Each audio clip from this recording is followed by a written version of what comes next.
vous inviter ce matin à tourner, s'il vous plaît, dans l'Épître aux Romains, au chapitre 12. L'Épître aux Romains, au chapitre 12, et j'aimerais considérer avec vous l'essentiel de la vie chrétienne. On vient d'entendre un témoignage d'une personne qui connaît maintenant le Seigneur Jésus comme son Sauveur, puis nécessairement qui va rendre témoignage par son baptême tout à l'heure. Mais j'aimerais qu'on puisse considérer l'essentiel de la vie chrétienne, puis l'esprit même de la marche avec Dieu lorsqu'on devient un enfant de Dieu, le résumé de notre grande responsabilité de vivre pour Dieu. Et nécessairement de suivre la volonté de Dieu comme un bon pas d'obéissance au début de notre vie chrétienne, c'est cette question-là du baptême. Et pour certains, leur baptême, je me souviens quand j'étais au Saguenay, il y avait une jeune dame qui avait accepté le Seigneur, puis quand elle avait mentionné à sa famille qu'elle allait se faire baptiser, ça avait fait tout un scandale. Et sa famille avait grandement réagi, l'avait menacée même de différentes manières, mais elle était déterminée, puis elle a quand même suivi la volonté de Dieu. Donc, c'est un prix à payer, et ça fait partie d'une responsabilité que Dieu nous donne en tant qu'enfants de Dieu. Donc, dans Romains chapitre 12, ce matin, j'aimerais juste qu'on puisse considérer cette réalité-là de notre vie chrétienne en lisant les versets 1 et 2. Romains chapitre 12, versets 1 et 2. La Bible nous dit « Je vous exhorte donc, frères, par les compassions de Dieu, à offrir vos corps comme un sacrifice vivant, saint, agréable à Dieu, ce qui sera de votre part un culte raisonnable. Ne vous conformez pas au siècle présent, mais soyez transformés par le renouvellement de l'intelligence, afin que vous discerniez quelle est la volonté de Dieu, ce qui est bon, agréable et parfait. » Et l'apôtre Paul, nécessairement, vient de parler de théologie dans l'Épître aux Romains. C'est le grand manuel de théologie du Nouveau Testament. Il vient de décrire toutes les questions doctrinales. Et là, dans les derniers chapitres, chapitres 12 à 16, il se tourne vers les responsabilités du chrétien, vers l'essentiel de ce qu'on doit à Dieu en tant qu'enfant de Dieu. Il débute par un sacrifice qui est agréable à Dieu. J'ai trouvé cette image-là d'un ancien autel babylonien, puis un autel qu'ils ont découvert dans les fouilles, qui rappelait que les gens, dans leur culte envers les dieux, étaient prêts à offrir des sacrifices. Et nous, en tant que chrétiens, ce n'est pas un sacrifice sanglant, même pas les sacrifices de l'Ancienne Alliance, mais Dieu nous appelle à nous offrir nous-mêmes, à vraiment être prêt à se donner à Dieu pour accomplir sa volonté. J'aimerais qu'on puisse prier ensemble. Puis on a eu ce beau témoignage d'un choix que Maxime a fait, mais que ça puisse aussi nous encourager dans notre choix personnel envers Dieu. Prions, s'il vous plaît. Père Céleste, merci Seigneur pour cette opportunité de considérer ta parole. Merci pour ces premières instructions pratiques dans l'Épître aux Romains. Et merci, Père, pour cette réalisation qu'on peut s'offrir à toi comme un sacrifice qui t'est agréable, comme un chrétien qui va vivre une vie qui va te glorifier, qui va te plaire, Seigneur, qui va marcher selon ton cœur. Alors, puisses-tu bénir ce temps, Seigneur, puisses-tu nous aider à voir si, en tant qu'enfant de Dieu, on a vraiment fait ce choix de renoncer peut-être à nos désirs, à nos ambitions personnelles, à nos droits, pour être prêt, Seigneur, à vivre la vie que toi tu désires, pour être prêt à s'humilier, comme on a entendu ce matin, et à se repentir et à accepter ta volonté. Bénis ce temps, nous te prions, au nom du Seigneur Jésus. Amen. Une offrande qui est agréable à Dieu. Et nécessairement, alors qu'on étudie ce passage-là, c'est frappant tout de suite, on voit que c'est une exhortation. On voit que c'est une exhortation pour le chrétien, un encouragement à atteindre les objectifs de Dieu dans sa vie chrétienne. Un petit coup de pouce, on pourrait dire, pour nous porter dans la bonne direction, pour nous aider à faire le bon choix de nous offrir à Dieu pour lui être agréable. L'apôtre Paul dit au verset 1, « Je vous exhorte donc, frères. » Je vous exhorte. Ou en d'autres mots, je me place à côté de vous et je pointe le bon chemin. C'est ce que le mot veut dire, se mettre à côté, puis tendre la main, puis pointer vers le bon chemin. Je veux vous conseiller dans votre marche chrétienne. Je veux vous rassurer quant à la volonté de Dieu pour votre vie. Voici ce que Dieu s'attend de vous. Voici ce que le Seigneur désire. C'est un verbe qui parle de tendresse, de compassion et de réconfort. Alors que l'apôtre Paul se tourne vers les chrétiens pour leur présenter l'essentiel même de la marche avec Dieu et de la vie chrétienne. Vous savez, c'est tellement important d'être prêt à s'exhorter mutuellement. Paul dit à ces mêmes Romains-là, pour ce qui vous concerne, mes frères, il parle à des chrétiens, je suis moi-même persuadé que vous êtes pleins de bonnes dispositions, remplis de toute connaissance et capables de vous exhorter les uns les autres. Est-ce qu'on est tendre envers les autres chrétiens? Est-ce qu'on veut les encourager? Est-ce qu'on veut humblement leur dire, voici la vie chrétienne, voici l'essentiel de ce qu'on doit accomplir dans notre vie pour la gloire de Dieu. Un auteur a dit concernant ce passage, l'exhortation est donc nécessaire pour l'Église en entier. Ça dit, mes frères, les chrétiens, ceux qui sont enfants de Dieu et les membres de l'Église doivent s'exhorter mutuellement. Sur une base individuelle, nous avons besoin d'être exhortés par les dirigeants de l'Église, mais aussi les uns les autres, afin de grandir dans la connaissance et la grâce de Christ et de vivre une vie digne de notre appel. Puis c'est une exhortation ce matin qui nous est présentée. C'est un encouragement envers ce choix-là d'accepter le plan de Dieu dans notre vie et selon sa volonté. Puis alors qu'on considère ce passage-là, c'est évident que le centre du passage, c'est l'idée d'un sacrifice. C'est l'idée d'un renoncement. C'est l'idée de se présenter devant Dieu, non pas avec des animaux, non pas avec le sang de victimes quelconque, mais de présenter notre propre vie, de présenter notre propre corps, et d'être prêt à plaire à Dieu et d'accomplir sa volonté, être prêt même à abandonner ses droits et ses privilèges. Oh, combien de personnes vont lever le poing pour leurs droits, n'est-ce pas? Ils vont marcher dans les rues de Montréal, puis ils vont crier avec leurs pancartes, puis ils veulent des meilleurs prix pour leur éducation, puis je ne dis pas que c'est mauvais. Ils veulent des meilleurs droits pour les femmes, puis de l'égalité, puis je ne dis pas que c'est mauvais. Mais souvent, on va se tenir debout pour nos droits, puis on va se tenir debout dans notre vie. Puis Dieu nous dit qu'en tant que chrétien, il faut être prêt à relâcher. Il faut être prêt à se donner. Il faut être prêt à abandonner des choses pour accomplir la volonté de Dieu. Verset 1, je vous exhorte donc, frères, par les compassions de Dieu, à offrir vos corps comme un sacrifice vivant, saint, agréable à Dieu, ce qui sera de votre part un culte raisonnable. Ça fait partie de notre adoration. Ça fait partie du culte qu'on est prêt à offrir à Dieu. Seigneur, je vais te donner ma vie. Seigneur, je vais te donner mon existence. Je vais parcourir mon chemin ici-bas selon ton appel, selon ton plan. Je vais mettre de côté ce qui est contraire à ta révélation. Je vais mettre de côté ce qui est contraire à ta volonté pour pouvoir vivre une vie qui t'est entièrement agréable et accomplir ton plan.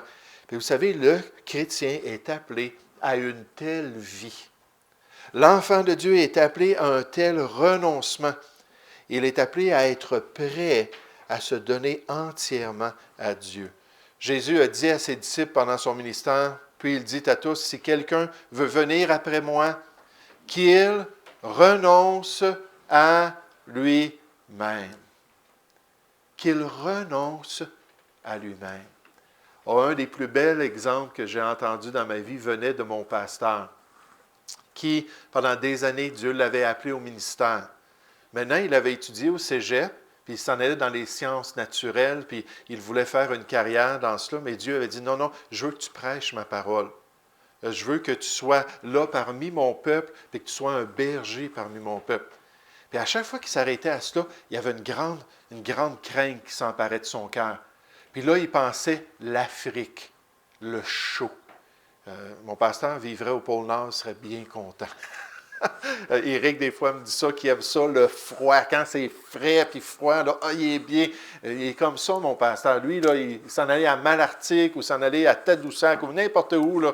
Bon, c'est pas vraiment loin, là, c'est pas le Nord, mais s'en aller dans le Nord, il serait vraiment heureux de faire ces choses-là. Puis là, il pensait l'Afrique, les bébites. Oh, qui n'aimait pas les bébites? Une araignée, puis une coquerelle, puis n'importe quoi. Puis là, ils ne sont pas grosses comme cela, là. Ils sont à peu près grosses comme cela, là, en Afrique. Puis être célibataire le restant de sa vie. J'ai pas le don. Seigneur, j'ai pas le don. Puis il y avait toujours ces trois éléments-là qui étaient un obstacle.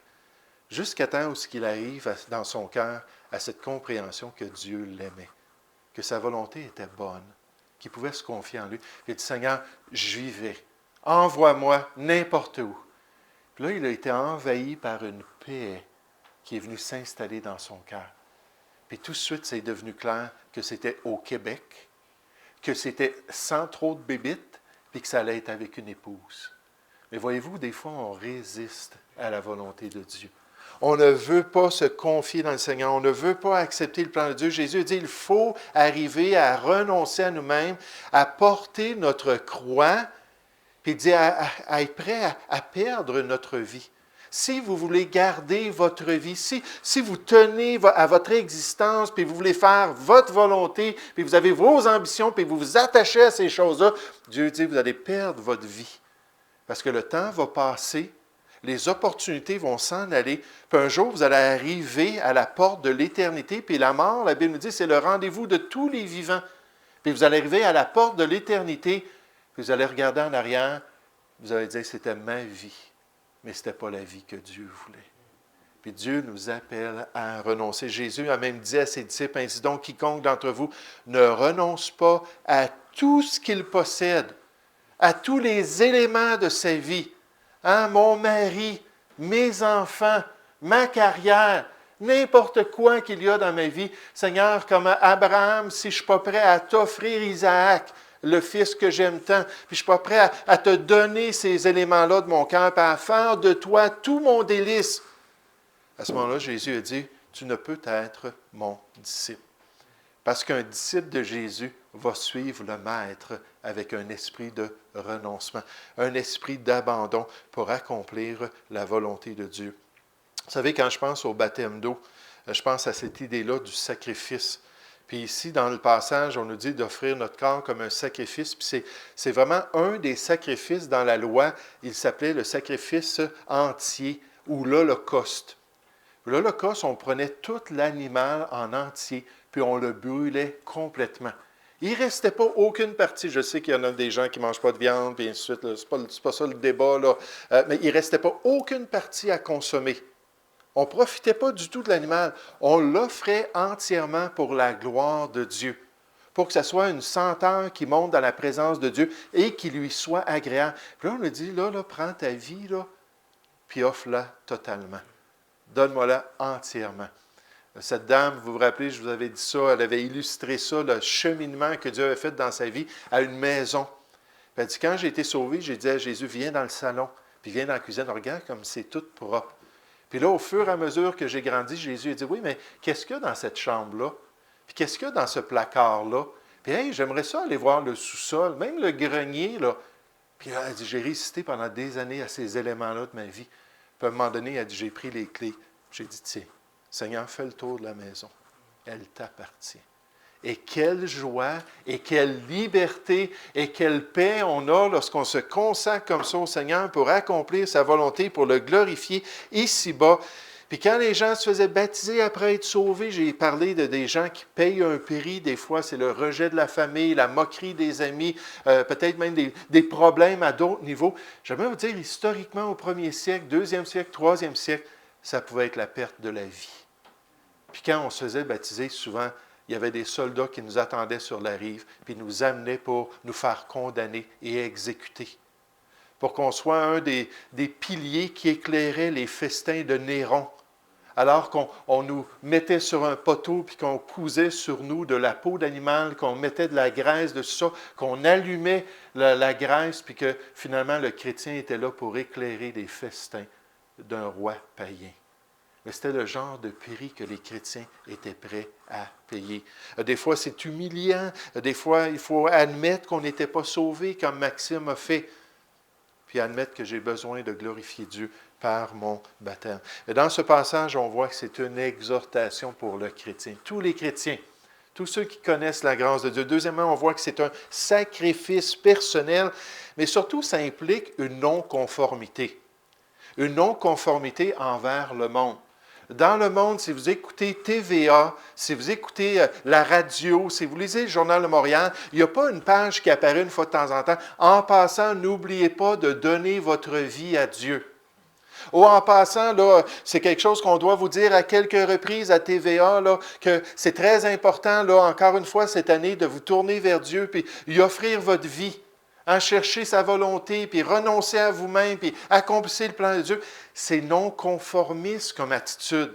C'est le contraire à la pensée de l'homme. C'est le contraire au sentiment social qui nous entoure. Historiquement, au Québec, il y avait beaucoup plus cet esprit de piété dans le passé, comme dans les pays occidentaux.